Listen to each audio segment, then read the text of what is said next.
കാനാവിലെ കല്യാണ വീട്ടിൽ മറിയം ശുശ്രൂഷകരോട് പറയുകയാണ്, അവൻ നിങ്ങളോട് എന്തെങ്കിലും കൽപ്പിച്ചാൽ നിങ്ങൾ അത് ചെയ്യണം. എന്താ മറിയം അത് പറഞ്ഞതിന്റെ കാരണം ആ വീട്ടിൽ നിൽക്കുന്നതിൽ മറിയത്തിന് മാത്രമേ അറിയുള്ളൂ യേശു ആരാണ്.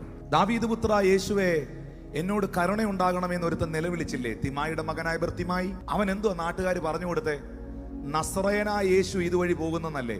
പക്ഷെ പുള്ളി വിളിച്ചതെന്താ? ദാവീദ് പുത്ര യേശു എന്നല്ലേ.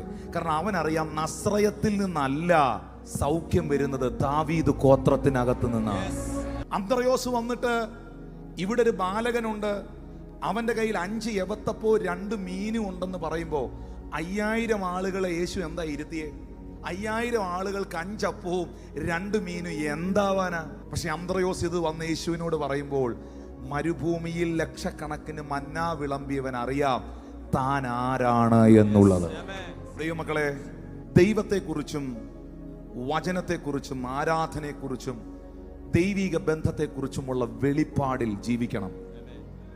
ആ ബോധ്യമില്ലാതെ സ്റ്റെപ്പ് വെക്കരുത്. നിങ്ങളുടെ കയ്യിലിരിക്കുന്ന വിശുദ്ധ ബൈബിളിനകത്ത് എഴുതിയിരിക്കുന്ന വചനങ്ങളെ വെളിപ്പാടാക്കി ഹൃദയം കൊണ്ട് ഏറ്റെടുത്താൽ, അതങ്ങോട്ട് പ്രവൃത്തിയിലേക്ക് കൊണ്ടുവരാൻ തുടങ്ങിയാൽ നിന്നെ ഒരു അത്ഭുതമാക്കി കർത്താവ് മാറ്റും.